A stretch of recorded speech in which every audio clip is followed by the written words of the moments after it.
বাংলাদেশের নাগরিকত্ব ত্যাগ করতে সপরিবারে এবার আবেদন করেছেন এস আলম গ্রুপের চেয়ারম্যান মোহাম্মদ সাইফুল আলম। সরকার কি তার এই আবেদন মঞ্জুর করবে? সাইফুল আলমের নাগরিকত্ব ত্যাগ করলে কী ধরনের জটিলতা তৈরি হতে পারে?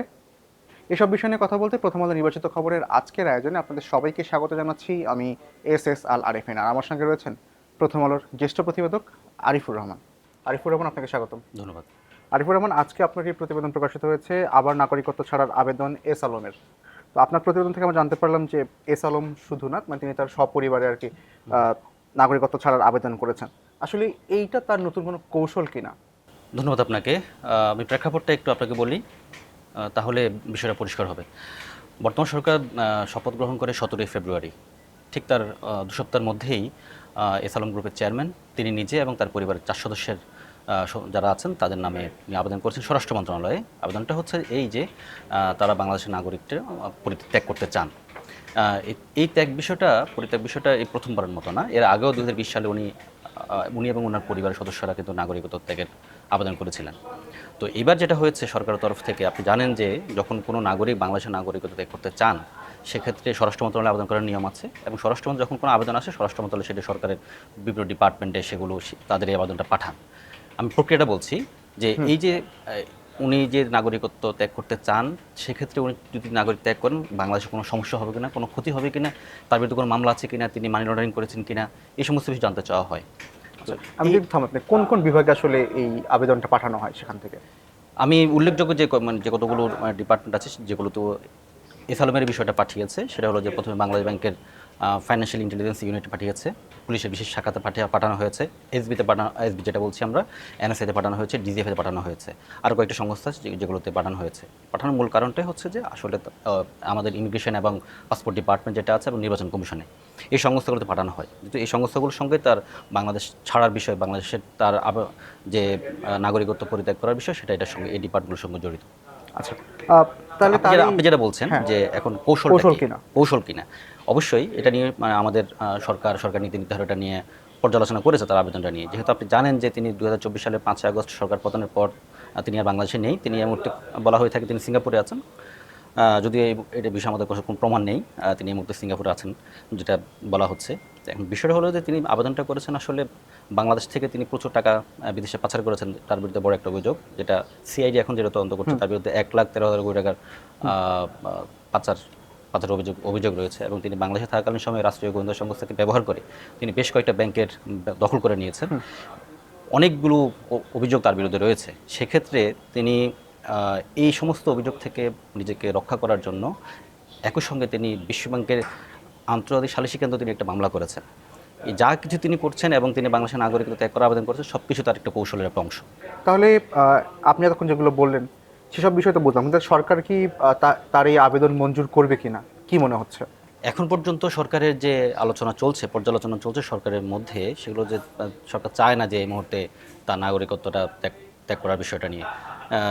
এর আগে 2020 সালে তিনি যে তথ্য উপাত্তগুলো সরকারের কাছে সরবরাহ করেছেন, সেখানে দেখা যাচ্ছে যে তৎকালীন আওয়ামী লীগ সরকার তার নাগরিকত্ব বাতিলের বিষয়ে মঞ্জুর করেছে, এবং সেটা সরকারের বিভিন্ন ডিপার্টমেন্ট, এখানে আমাদের রাষ্ট্রীয় সংস্থাগুলোর যে তাদের যে সীমাবদ্ধতা এবং তাদের যে গাফিলতি, একজন ব্যক্তিকে যখন তার নাগরিকত্ব বাতিলের বিষয়টা আসে, যেটা আমি আগেও বলছিলাম যে সরকারের বিভিন্ন ডিপার্টমেন্টগুলো থেকে যে অনুমতি নিতে হয়, কিভাবে কোন প্রক্রিয়ার মাধ্যমে, কেন তারা, যতটুকু আমরা জানতে পেরেছিলাম তখন বাংলাদেশ ব্যাংক বা বিভিন্ন সরকারের বিভিন্ন ডিপার্টমেন্ট তারা চায়নি যে ওরকম একটা সময়ে, যেহেতু তিনি তখন ব্যাংক দখল সহ তার বিরুদ্ধে নানা ধরনের অভিযোগ রয়েছে এবং তিনি টাকা পাচার করেছেন, সেরকম একটা সময় তখনও বিভিন্ন বিভাগ থেকে তাকে নাগরিকত্ব পরিত্যাগ করার বিষয়ে সম্মতি জানানো হয়নি, যদিও সরকারের চাপে তাদেরকে সেই নাগরিকত্ব বাতিলের সম্মতি দিতে হয়েছিল।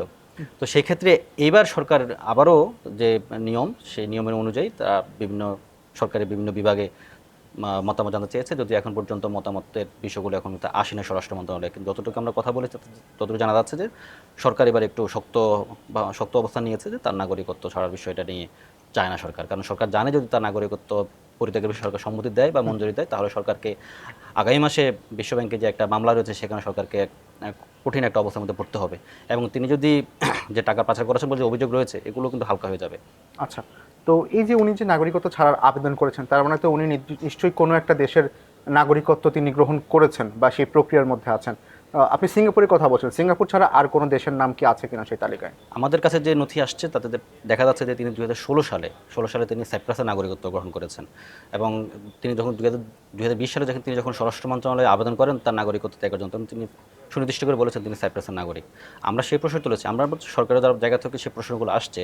তিনি 2020 সালে সিঙ্গাপুরের সাইপ্রাসের নাগরিকত্ব নিয়েছেন। পরবর্তী সময়ে তিনি যখন গত বছর বিশ্বব্যাংকে সালিসি আন্তর্জাতিক ইকসিডি তিনি যখন মামলাটা করেন, সেখানে তিনি নিজেকে সিঙ্গাপুরের নাগরিক হিসেবে দাবি করেছেন।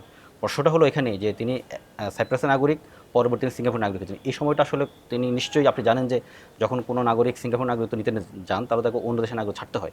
কত সালে, কখন, কিভাবে তিনি নাগরিক ছেড়েছেন এই তথ্যগুলো সরকারের কাছে নেই। যদিও আমরা নিজেরাও খোঁজার চেষ্টা করেছি যে আসলে তিনি সাইপ্রাসের নাগরিকত্ব ছেড়েছেন কিনা, তিনি নিজেকে দাবি করছেন সিঙ্গাপুর নাগরিক। এই বিষয়গুলো আসলে এক ধরনের একটা ধোঁয়াশা রয়েছে।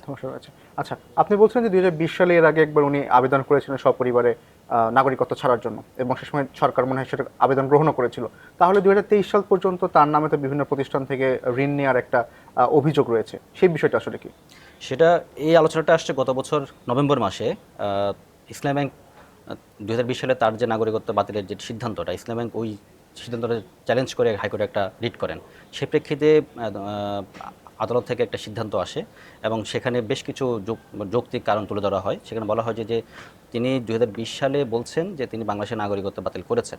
প্রশ্নটা হলো 2020 থেকে 2023 তিনি বিভিন্ন কোম্পানির নামে, তার নিজস্ব বিভিন্ন কোম্পানির নামে, এবং তিনি নিজে বিভিন্ন ব্যাংক থেকে তিনি ঋণ নিয়েছেন। তিনি যদি বিদেশি নাগরিক হয়ে থাকেন তাহলে তিনি এই ঋণ কীভাবে নিয়েছেন? আরেকটা এক্সাম্পল আসছে, সেটা হচ্ছে গত বছর তিনি ইসলাম ব্যাংকের বিরুদ্ধে চট্টগ্রামে একটা মামলা করেছেন এবং সেটা তিনি যখন বাদী হয়ে মামলা করেন তখন তিনি নিজেকে বাংলাদেশের নাগরিক হিসেবে দাবি করেছেন। আরও বেশ কিছু তথ্য যখন আদালতের সামনে তুলে ধরা হয় তখন আদালত তার 2020 সালে তিনি যে নাগরিকত্ব বাতিলের যে রেফারেন্সটা তিনি তুলে ধরেছেন তখন আদালত সেটা বাতিল করে দেন। তার মানে হচ্ছে তিনি এখন আর অন্য দেশের বাংলাদেশের নাগরিকত্ব ছাড়ার কথা বলছেন, সেটা আসলে না, তিনি এখন বাংলাদেশের নাগরিক হিসেবেই বিবেচনা করা হচ্ছে, যদি বিষয়টা একটা অমীমাংসিত অবস্থায় আছে। আচ্ছা, আপনি যদি প্রশ্ন করি যে এই মুহূর্তে যদি ওনার নাগরিকত্ব সরকার মঞ্জুর করে, নাগরিকত্ব ছাড়া আবেদন, তাহলে সরকারের সামনে কি ধরনের জটিলতা অপেক্ষা করছে? সরকারের সামনে এই মুহূর্তে দুটো জটিলতা বড় ধরনের, সরকার যেটা নিজেরাই পর্যালোচনা করেছে। একটা হলো যে উনি গত বছর অন্তর্বর্তীকালীন সরকারের বিরুদ্ধে বিশ্বব্যাংকে মামলা করেছেন। তার মূল অভিযোগ হচ্ছে যে অন্তর্বর্তী সরকার তার বিরুদ্ধে যে ব্যবস্থা নিচ্ছে এটা তার ব্যবসায় বড় ধরনের ক্ষতি হয়েছে, এরকম একটা অভিযোগ তুলে তিনি বিশ্বব্যাংকে মামলা করেছেন এবং এই মামলাটি করেছেন তিনি নিজেকে সিঙ্গাপুরের নাগরিক হিসেবে দাবি করে। এখন সরকার যদি তার এই নাগরিকত্বটা যদি ছেড়ে দেয় তাহলে তাকে এই বিশ্বব্যাংকের যে মামলা চলছে সেখানে তিনি একটা বড় ধরনের সুযোগ পাবেন এবং নিঃসন্দেহে তখন বাংলাদেশকে এখানে নিজে তো বাংলাদেশের নাগরিক না, তার জন্য কঠিন হবে। সেক্ষেত্রে বাংলাদেশ সরকার একটা সিদ্ধান্ত নিয়েছে যে অন্তর্বর্তীকালীন সরকারের সময় তিনি যে মামলা করেছেন বর্তমান সরকার সে মামলা লড়বে এবং এই কাজটা করছে আমাদের অ্যাটর্নি জেনারেল কার্যালয়। তারা ইতিমধ্যে সরকারি বিভিন্ন সংস্থা থেকে তথ্যপত্র সংগ্রহ করছে এবং সেই তথ্যপত্র নিয়ে সরকার, যেহেতু এখানে এই মুহূর্তে বিএনপি সরকার রয়েছে, তারা এই মুহূর্তে এসালামের করা যে অভিযোগটা আছে যে মামলার সেই মামলার বিরুদ্ধে সরকার শক্ত অবস্থা নিয়ে নেবে বলে যতটুকু জানতে পারছি। আচ্ছা, তো তার বিরুদ্ধে যে বিশাল অঙ্কের টাকা পাচারের অভিযোগ রয়েছে সেটি কি আসলে নাগরিকত্ব ছাড়ার পর বাংলাদেশ সরকার ফিরিয়ে আনতে পারবে? সরকার মনে করছে এটা কঠিন হবে। আমি সাবেক বাংলাদেশ ব্যাংক গভর্নর তিনি একটা সাক্ষাৎকারে বলেছিলেন যে এসালম গ্রুপের চেয়ারম্যান সাইফুল আলম সাহেব বাংলাদেশ থেকে 1,20,000 কোটি টাকা তিনি পাচার করেছেন। ফাইন্যান্সিয়াল টাইমসকে তিনি এই তথ্যটা দিয়েছেন। আর আমাদের সিআইডি থেকে যে তথ্যটা দেওয়া হয়েছে প্রায় 1,13,000 কোটি টাকা তিনি বাংলাদেশ থেকে পাচার করেছেন। এছাড়াও রাষ্ট্রীয় গোয়েন্দা বাহিনীকে ব্যবহার করে তিনি বাংলাদেশে প্রায় 7টা ব্যাংকে তিনি দখল করেছেন, আরও 2টো প্রতিষ্ঠানে উনি দখলে নিয়েছেন। এই যে টাকা পাচার করেছেন এবং নামে বেনামে তিনি অর্থ আত্মসাৎ করেছেন, এই অভিযোগগুলো সবই হালকা হয়ে যাবে যে অভিযোগগুলো এখন আছে তার বিরুদ্ধে তদন্ত চলছে, দুর্নীতি কমিশন তার বিরুদ্ধে মামলা করেছে। এই পুরো প্রক্রিয়াটা যখন বাংলাদেশ সরকার তার নাগরিকত্ব দিয়ে দেবে তখন আসলে তিনি যদি বাংলাদেশের নাগরিক নন তখন অনেক কিছুই প্রমাণ করা বাংলাদেশের জন্য খুব কঠিন হবে। আচ্ছা, তার মানে তার এই আবেদন মঞ্জুর বা না মঞ্জুর করার পিছনে অনেক ধরনের জটিলতা রয়েছে। ধন্যবাদ আরিফুর রহমান আজকে আমাদেরকে সময় দেওয়ার জন্য। ধন্যবাদ আপনাকে। দর্শক, আমরা এতক্ষণ কথা বলছিলাম এসালম গ্রুপের চেয়ারম্যান মোহাম্মদ সাইফুল আলমের নাগরিকত্ব ত্যাগের আবেদন নিয়ে।